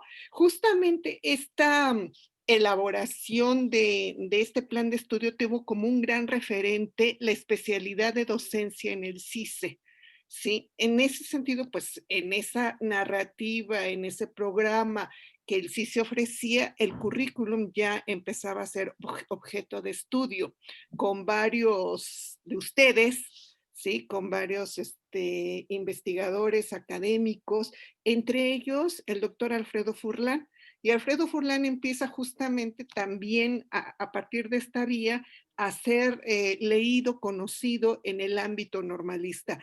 Te puedo decir que, o les puedo decir que este tipo de lectura y por la orientación del diseño del Plan 84 fue muy teorizante, ¿sí? Poco se vinculaba con esa problemática, con esa lectura de la contingente en la formación de maestros y en la misma educación básica. Entonces ahí como que se despegaba, como que no se tenía claro, pues que había o estaba surgiendo otro actor, el que diseñaba e implementaba currículo. Y bueno, ¿qué les sigo diciendo? Que yo he sido parte de esta historia, he sido parte de esta formación curricular, a veces empírica, a veces autodidacta, porque pues he participado en varios diseños curriculares en diferentes niveles de concreción, como diría por ahí otro autor, y también pues he sido profesora de varios espacios curriculares en algunos programas de posgrado. Y lo que me llama la atención es de que están desapareciendo los espacios curriculares en términos de cómo se aborda el currículo. Y como tal, si bien tuvo como un boom, tuvo como una afluencia por ahí de los años 80, bueno, aquí de los 90, hoy veo casi diluido o desaparecido el espacio curricular, ¿no? O sea, deja de ser un objeto de interés para la formación, por lo menos de profesionales de la educación en varios posgrados. Hasta ahí termino. Bueno, pues muchas gracias por compartir tu historia, Olga. Efectivamente, con esto vamos cerrando, Alfredo. Ha sido y es uno de nuestros maestros en la emergencia del campo del currículum en América Latina y de manera particular en México.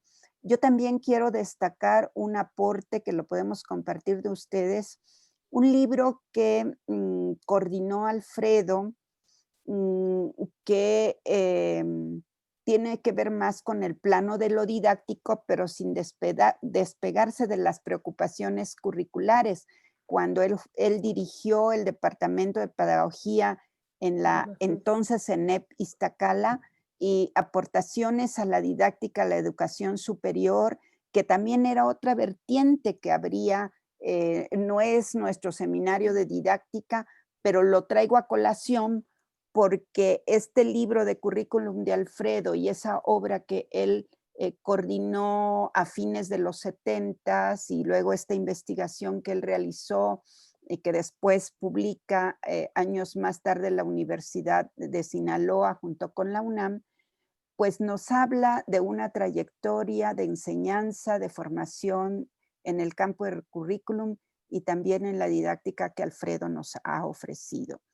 Alfredo, querido, mira, aquí hay agradecimientos por el tiempo, nada más comento, te agradece Lilia Martínez por tu tiempo de lectura para responder al documento. Perdón que te lo hayamos enviado apenas el domingo y casi que al día siguiente nos los estás enviando. Muchas gracias, Alfredo. Carmen Saldaña igual te agradece a Ana Beatriz Prado Rodríguez y estoy segura que son representativos de todas las voces aquí reunidas, ¿verdad? Muchas gracias, Alfredo. Nosotros vamos a seguir un ratito más. Por supuesto, puedes permanecer, Alfredo, pero vamos en este momento a darle continuidad a los trabajos de nuestro seminario. No sin antes decirte que, como siempre, te agradecemos tu solidaridad con nuestro seminario y tus enseñanzas. Bueno, esto digo yo, pero seguramente Conchita, Rita, Ana Gallardo quisieran expresar esto y seguramente que lo harán de una mejor manera. Les cedo el micrófono a mis compañeras, Conchita, Rita, Ana, quien en esta parte sí, que estamos cerrando. ¿Sí? Sí, pues una vez más, Alfredo, te agradecemos tu apoyo, tus enseñanzas.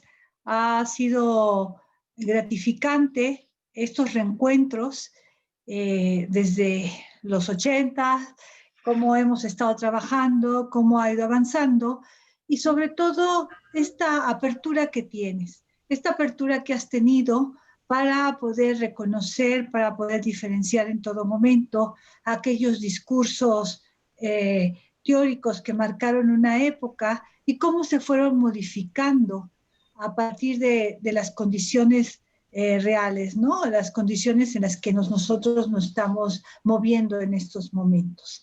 Y esta apertura también en cuanto a analizar desde el confinamiento que todos hemos vivido, cómo se puede transitar hacia otras formas, pensando en discusiones y análisis. Bueno, pues te agradezco mucho y te agradecemos mucho tu apoyo. Gracias. Gracias a ti, doctor. Conchita. Muchas gracias, doctor. Llueven los agradecimientos para el maestro Alfredo. Ana, muchas gracias, Alfredo. ¿Qué puso? No vi. No, es que nos mandó un beso a todos. Él siempre nos besuquea, somos besucones. Gracias, Alfredo. Rita, Ana. No, pues unirme a los agradecimientos. La verdad es que siempre es un gusto que nos acompañes y que pues te veamos y platiquemos un poquito. Y pues siempre, a mí siempre me emociona mucho que nos visites y que podamos compartir, que pues un poco nos escuches lo que nos provocan tus reflexiones y pues como siempre tu palabra nos orienta y nos guía, ¿no? A todos nosotros creo que eso es muy importante reconocerlo y pues por eso siempre es muy emocionante que estés acá con nosotros. Muchas gracias, Alfredo. Sí, Ana. Rita. Yo quisiera solamente agradecerte, claro, Alfredo, pero recordarte que fuiste mi maestro en la maestría y en el doctorado y desde entonces sigue siendo mi maestro. Muchas gracias. Gracias, Rita. Bueno, Alfredo, pues ya ves, ha sido una nueva lectura que no ha repetido lectura. Cada semestre seguimos profundizando en tu trabajo que nos aporta bastante. Muchas gracias y un abrazo cariñoso. Siguen lloviendo los agradecimientos, el honor de haber compartido contigo aquí en el chat y gracias. Bueno, mandó el beso, era para todos, para todas y todos. Bueno, Ana, pues vamos cerrando, ¿verdad? Nos quedan seguir retomando el hilo del seminario. Creo que hay dos cosas que hay que agregar. Una, lo que vamos a hacer la próxima semana.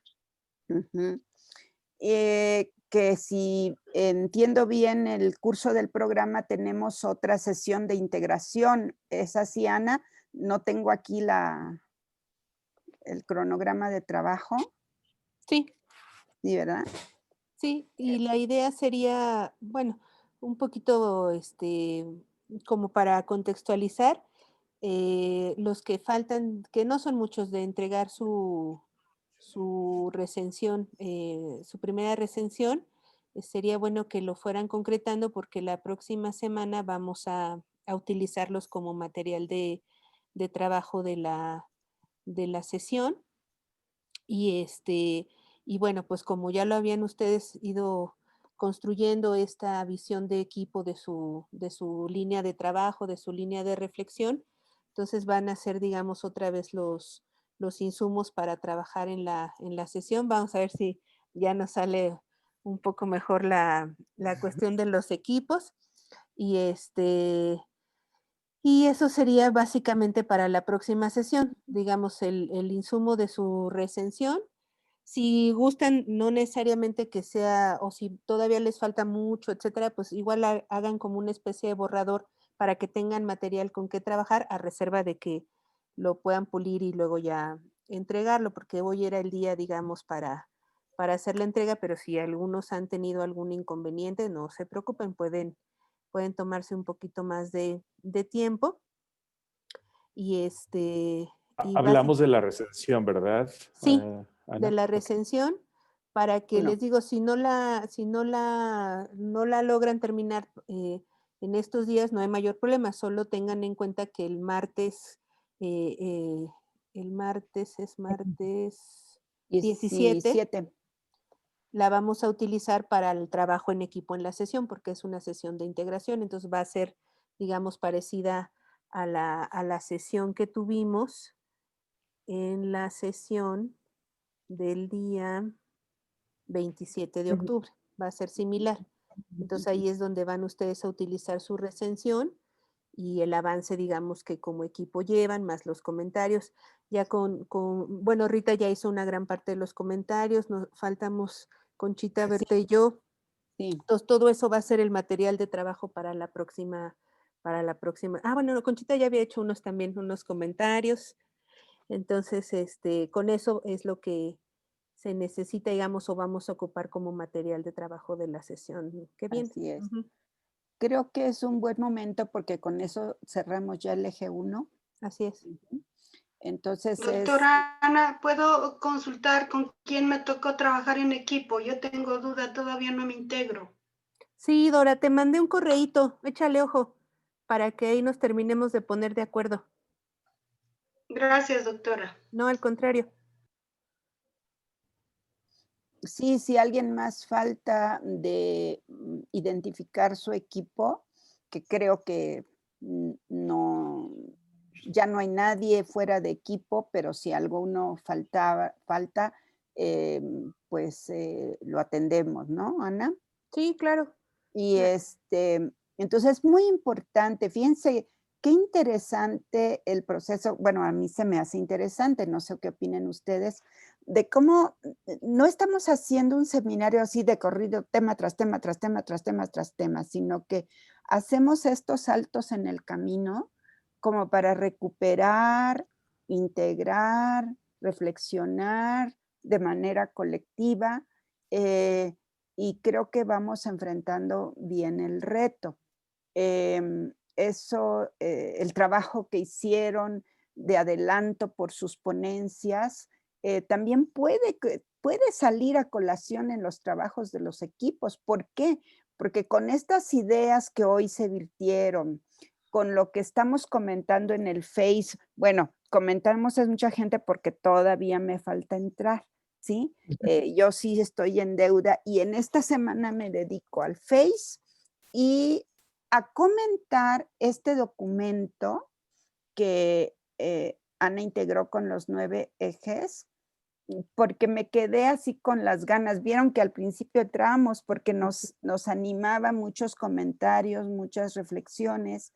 Y bueno, yo sí quisiera comentar otras participaciones muy ricas todas que allí están, ¿no? Entonces, estas sesiones de integración, pues me parece que son muy productivas, no sé cómo ustedes lo vean, y a eso nos vamos a dedicar la próxima semana, el 17 de octubre, ¿no? De noviembre. De noviembre, perdón, Ujú, de noviembre, yo todavía estoy en octubre. Ahí es que comentábamos en la mañana, Ana y yo, que hay uno ya a estas alturas del año y del semestre, se nos cruzan ya muchas Y cuestiones. de la pandemia. Y la pandemia. Horas y horas maratónicas frente a la computadora. Pero no, yo cuando llegamos al seminario, créanme que como que me entra energía, como que me pongo pilas, como que me animo, no sé ustedes, en fin. ¿Sí? Bueno, pues no sé qué más, Ana, recuérdame. Acuérdense que Ana y yo vamos llevando la batuta de la operatividad del curso del seminario. Por mi parte, creo que... Pues no, creo que ya. Bueno, vamos a subir las respuestas que nos mandó el doctor Furlan. Sí. Estamos pendientes de los comentarios a sus planteamientos iniciales de la ponencia por equipos, a los comentarios también como, digamos, de las preguntas que se hicieron al doctor Furlan, como el análisis de las preguntas. Y bueno, pues su recensión y sus avances por equipo son el material para la próxima sesión. No hay lecturas en ese sentido, más que puedan ir concretando ya su recensión, quienes no lo hayan hecho todavía, ¿verdad? Quienes ya pues no tienen mayor problema, ¿no? Eso sería. Bueno. Rita ya se tuvo que desconectar porque tenía una reunión y nos mandó decir a través del chat que tenemos aquí, el equipo docente, que les dejaba un saludo muy afectuoso y una disculpa porque ya se tuvo que retirar para entrar a otra actividad, ¿verdad? La doctora Alicia hoy no pudo estar con nosotros porque efectivamente como directora de la revista Perfiles Educativos pues tenía otra reunión en la cual yo tenía que haber estado pero que no pude asistir también. En fin, se nos traslapan las actividades, pero yo no podía dejar nuestro seminario que es fundamental. Aparte de que es responsabilidad, me encanta estar estas tardes de los martes. Bueno, pues... Ahora se nos hizo temprano, ya no nos queremos despedir. No, habíamos dicho que íbamos a terminar el día de hoy a las 7, pues para no, porque sabemos que es el tiempo suficiente, ya lo tenemos probado en los anteriores semestres, y para no abrumar al doctor Alfredo, que 3 horas para nosotros todavía lo estamos aguantando, pero para él no quisimos forzarlo a que estuviera las 3 horas completas. Por eso ya estaba previsto, y así sucede todos los semestres, de que cuando trabajamos la obra de el doctor Alfredo, como hacemos trabajo previo, pues podemos concluir un poco antes. Bueno, yo tengo una duda. Sí. En la siguiente sesión vamos a trabajar por equipos, pero vamos a trabajar las 2 sesiones que hemos trabajado hasta ahorita, la del doctor Furlan y la de la doctora Conchita. Sí, vamos a hacer la integración. Más aparte la recensión. La recensión ya. de las anteriores. Acuérdense que la recensión intenta justo a su vez recuperar lo que ya trabajamos en las otras sesiones, y luego más lo que ustedes han avanzado como equipo, pues también intenta recuperar lo que hemos visto en las sesiones. Entonces la intención es justo seguir como articulando los elementos de la sesión de la doctora Conchita y del doctor Furlan a su avance, digamos, de equipo para su siguiente recensión, por decirlo así, ¿no? Ya. Gracias, doctora. Sí, Lucy. Bueno, ¿alguna otra pregunta por ahí?